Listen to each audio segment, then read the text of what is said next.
Lord, I was born a traveling man. Trying to make a living and doing the best I can.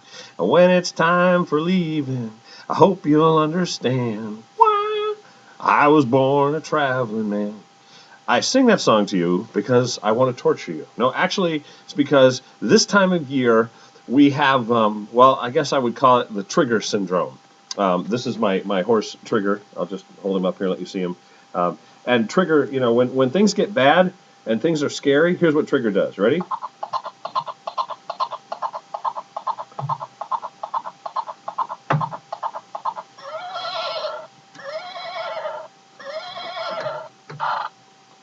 He leaves. He runs away. He hides. He escapes. And this time of year, I have noticed over the years as a pastor, I've been in ministry full time since 1992, that's what people do. I don't know why it is, but typically, at the beginning of a new year or certain seasons of the year, people begin to think, well, I guess it's time to find another church. It's time to go away. It's time to try this. It's time to do that. And it's funny, this week I've had people call me from our church saying, I think I'm going to be moving on. And I've had people call me from other churches saying they think they might be moving on, and they want to know whether, our church would be a good place to move to. And I don't know, well, I think I do know where a lot of that comes from, because we are, as a society, as a culture, consumers. We totally think in terms of what am I going to get? It's kind of like a smorgasbord thing. We pick a little of this, we pick a little of that, we try this, we try that, and whatever fits we keep, and whatever doesn't we discard. I mean, honestly, I know of situations both in our church and in other churches in the area right now, as I record this, where mom goes to one church, dad goes to another church, and the kids go to another church. Or mom and dad go to different churches, the kids go with one of the parents, but then they go to a youth group at a third church because they like the youth group better over there. I want to give you, in the time we have here, the top 3 reasons I've noticed over the years that people leave a church or go to another church.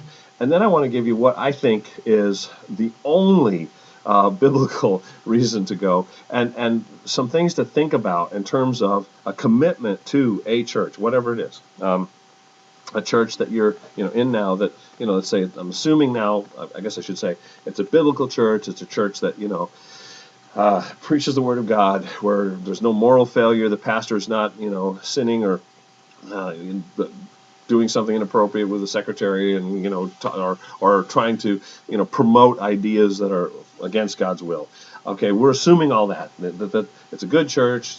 People are trying to do the right thing. They're trying to preach the word. Okay. Based on that, when should you leave your church, and when shouldn't you? I'll tell you right now, the top 3 reasons I will just throw out right now. They are absolutely not biblical. They are not godly. They are not Spirit-led reasons to leave, but they're the top 3 that I've heard for the last 15 to 20 years of ministry. Number 1 is, we're not being fed. Now you say, wait a minute, Pastor Joel, how could you say that somebody not being fed spiritually is not a reason to leave? If you're not being fed spiritually, you should leave. Well, when we say that, again, we're assuming now the church is preaching the Bible. They're reading the Bible. They're explaining the Bible. They're trying to apply the Bible as best they can. If that's the case, if it's not feeding you, it may be that you're not eating. That old saying, you can lead a horse to water. Where's Trigger? Here he comes. Here's Trigger. Okay, Trigger, I can lead you to water, but I can't make you drink. I can't force him down there and make him drink the water. I had a horse like that one time. Terrified of the water, terrified of the sound of the creek that ran behind our house. And we opened up this fence, we ran it down there, had a great place for him to go and get a nice cool drink. He wouldn't go near it. And so I got my rope around his neck, and his name was Dude. He was a big horse. And I'm dragging him down the hill to the water, stuck his nose right down in there, and he's, and took off and ran away. I'm like, okay, that old saying is right. And honestly, most people that I know that have said, we're not being fed, they're not drinking, they're not eating, they've got their mouth closed, and they can't consume anything. If you're studying, if you're praying, if you're fasting, if you're close to God, and you walk into church and all the preacher does is stand up and read a passage of the Bible, you'll get something out of it. But if you're not doing those things, I mean, you could have T.D. Jakes, Chuck Colson, Chuck Swindoll, everybody in the world all wrapped into one as a preacher, and you're not going to get what you need from it. We're not being fed is not a good reason. Number two, we don't like the fill in the blank. I did it that way because the blank would depend on the ministry, that somebody's really interested in. We don't like the kids ministry. We don't like the music. We don't like the chairs. We don't like the food. All of that is selfish based. And when we came to Christ, what did we say? We said, I am going to be crucified with Christ. Nonetheless, I'll live, not I, but Christ in me. Galatians 2:20. That's the essence of what it means to be a Christian. Well, if you said that and you meant it, why would you leave a church because you don't like the chairs, or the music's too loud, or it's too soft, or there's too much organ, there's too little organ, or you want more cowbell, boing, boing, whatever it is. I mean, that's not a good reason. Thirdly, third top reason I've heard over the years people leave. I like the pastor at blank, fill in the blank with the name of the church, better. I like the pastor at blank church better. Well, here's the problem with that. In 1 Corinthians, Paul dealt with that head on, didn't he? Some said, I follow Apollos. Some said, we follow Paul. Someone else said, I follow this guy. Paul said, what? Wait a minute. That's not why we're here. That's not what church is about. And by the way, you moved to church B because you like the pastor there. There's a good chance he's going to transfer the next year because pastors do the same thing. Pastors get fed up. They don't like this. They don't like the elder over there. They don't like the music over here. And they'll say, I feel a call from God to move to Hawaii and start a church. And I'm not saying that God doesn't call pastors away, because he does. But honestly, sometimes it's not the call of God. They're just running just like you were running. So you run to go be with Pastor Joe over at XYZ Church, and Pastor Joe runs to be in Florida at, ABC Church. And then what? You're going to move to Florida? Let me give you the only reason. And it comes from Ephesians chapter 4. There are three principles here of church connectedness that I think we all need to be aware of before we make decisions about going or coming anywhere as far as churches are concerned. Paul says, and this is Ephesians 4, verse 1, as a prisoner for the Lord, then I urge you to live a life worthy of the calling you have received. Listen, he's talking about our calling to salvation. I understand that. But the calling that we have goes far beyond just getting our fire insurance for the afterlife.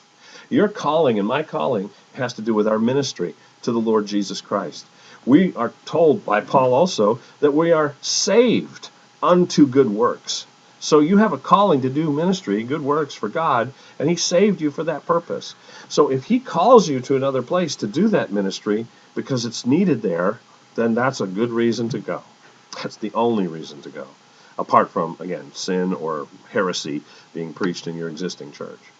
But there are a couple other principles that are in this context that really I think are important for us to understand in terms of connectedness and unity in the body. We're supposed to be true and live a life worthy of the calling, and that's why we might sometimes have to go somewhere else. He says, but be completely humble and gentle, be patient, bearing with one another in love. The second principle is not just calling, but character.